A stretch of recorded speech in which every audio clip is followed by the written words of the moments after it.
Okay, this problem is about scale readings at the North Pole and at the equator. And let's just sketch out what this problem looks like to kind of wrap our minds around it before we start to prepare, because we need to have some sense as to what's going on here. So first off, a man weighs himself at the North Pole and then at the equator, which reading is higher. Well, think about this. If you're standing at the North Pole, okay, so I'm going to have a slightly exaggerated person size sitting at the North Pole, and the Earth is spinning around like so. Okay, over the course of a 24-hour period, this person just rotates, okay, just does this. He kind of like turns on his axis, but he's not going anywhere. So if I think about the forces that act on this person, there's no net force because he's not going anywhere. The forces that act on him, there's an upward normal force on him. There's a downward weight force that acts on him. But remember, if you're standing on a scale, what the scale reads is not your weight. It reads the normal force that pushes on you. So in fact, we can say, in this case, the normal force is equal to the weight force. So the scale reading is actually a person's weight. Now let's consider a second case. So here's a case of a person standing at the equator. Okay, and if you're standing at the equator, 12 hours later, this person is going to be over here because the Earth is rotating. And as the Earth rotates, okay, the person is going in a circle.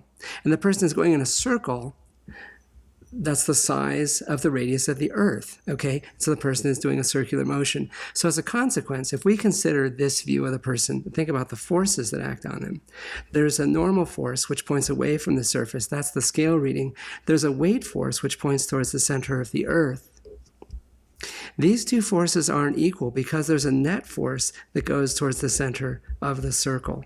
So as a consequence, the normal force right here will be less than the weight force. This force has to be slightly bigger than this one. And so we're going to find that the normal force is slightly less than the weight force. And so the scale reading will be slightly less than the person's true weight. And that's what this problem is asking. So really, this is just a circular motion problem, but it relates back to the apparent weight stuff that we talked about in Chapter 5. And with this in hand, we're ready to start solving it. Now let's identify two cases. First off, this is case 1, person standing at the North Pole. Then we have case 2, which is a person standing at the equator. Okay, so for case 1, we said the normal force was equal to the weight force. And let's just calculate that just to make things concrete. Well, the person has a mass of 75 kilograms. G is 9.8 meters per second squared. And so if we calculate the weight, we get 735 newtons. Okay, that's the person's weight. And we're going to use this to assess because we're going to compute which scale reading is higher and then by how much. We're going to compute the difference in the scale readings. And we're going to compare it to this. And this is not an effect that you've heard of, okay? So expect the number that we calculate to be quite small compared to this number. That's going to help us assess things. Now let's look at case 2. And for case 2, we want to consider two separate pieces of the puzzle. And I'm going to take a top view, okay? So if I take a top view of the system, I'm going to first off look at just the motion. Okay, so top view of the system, the Earth is rotating, the person is moving to the side with the speed v, and the person is going in a circle of radius r, where r is the radius of the Earth. And so the person is undergoing a certain acceleration, and that's equal to v squared over r. That's the person's acceleration. Now we can also look at the forces that act on the person at that point. Okay, so here's a person standing on the surface of the Earth, and there's a weight force which points downward towards the center of the Earth, okay? There's the normal force from the scale, which is pointing upward. The net force is pointing towards the center of the circle. So in terms of magnitudes, we can write this. We can say that the net force is equal to the weight force minus the normal force. That's going to be an important piece of the puzzle for us. The other thing which we can say is that F net is equal to m times g. Okay, that's always true. That's Newton's second law. I'm sorry, F net is equal to m times a. That's always true. That's Newton's second law. So with this and with this, we have plenty to say about the forces. But there's one other piece I want to do by way of preparation, and that's this. The acceleration is equal to v squared over r. We need to calculate what that is, okay? Acceleration is equal to v squared over r, because you don't know how fast a person moves. But we can look up in the front of the book the radius of the Earth, and the radius of the Earth is 6.37 times 10 to the 6th meters. And think about this. Over the course of a day, okay, a person goes all the way around the circle one time. And so the person moves a distance of 2 pi times r, and the time that it takes the person to go in that circle is the length of the day. And so the speed is just the distance divided by the time, and the distance is 6.37 times 10 to the 6th meters. The time is the number of seconds in a day, because we need a speed in meters per second. Well, the day is 24 hours long, and each hour has 3,600 seconds, okay? So we end up with a number of seconds in the day of 86,400. So the person moves a distance of 6.37 times 10 to the 6th meters in a time of 86,400 seconds. And so we can calculate the speed of the person in this circle. And if we do that, calculate the speed, we get a speed of 463 meters per second. And I'm keeping an extra significant figure because this is an intermediate stage of the calculation. I'm going to note something about this. This is about 1,000 miles per hour.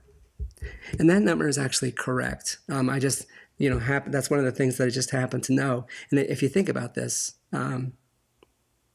the Earth has a circumference of about 24,000 miles, and it takes it 24 hours for a person to go once around. And so you're moving at about 1,000 miles per hour. So this actually makes good sense.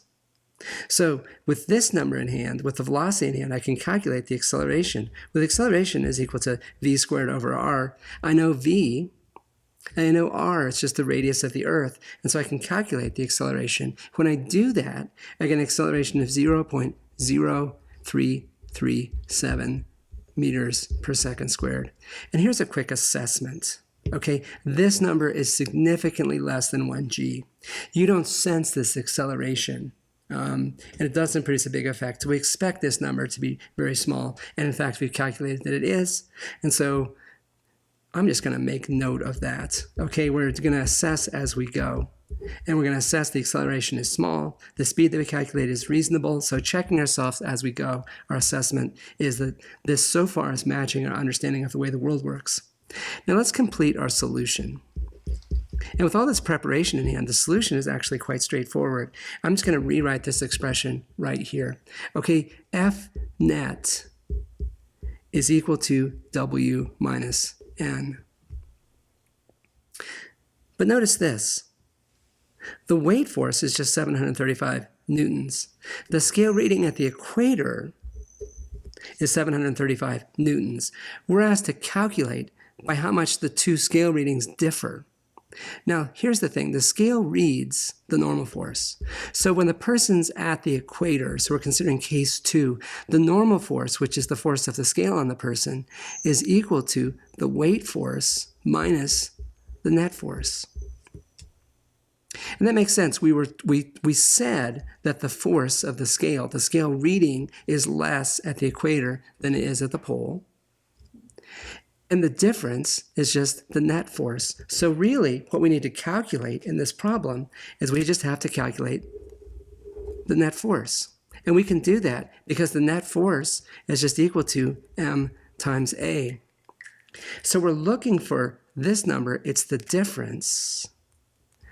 So the difference in the scale reading, the difference in n is just equal to F net. That's just equal to m times a. We know the mass. It's 75 kilograms.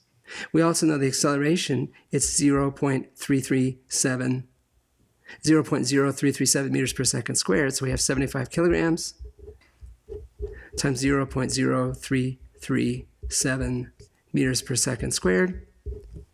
And with all that in hand, we can calculate the difference. And if we do that, we get a difference to two significant figures of 2.5 newtons.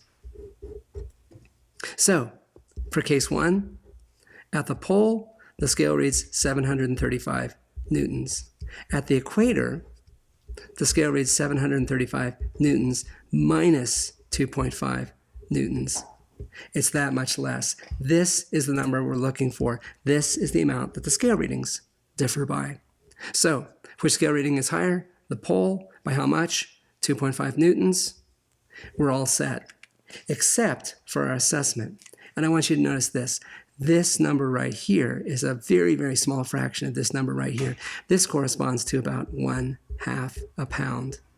That's not a difference that a typical bathroom scale is going to pick up. That's not a difference that you'll notice. And in fact, we said this at the start of the problem. You haven't heard about this before. You haven't heard people talk about it. So we don't expect this to be something that you'll notice. And so again, at the end of the problem, our solution matches our understanding of the way the world works.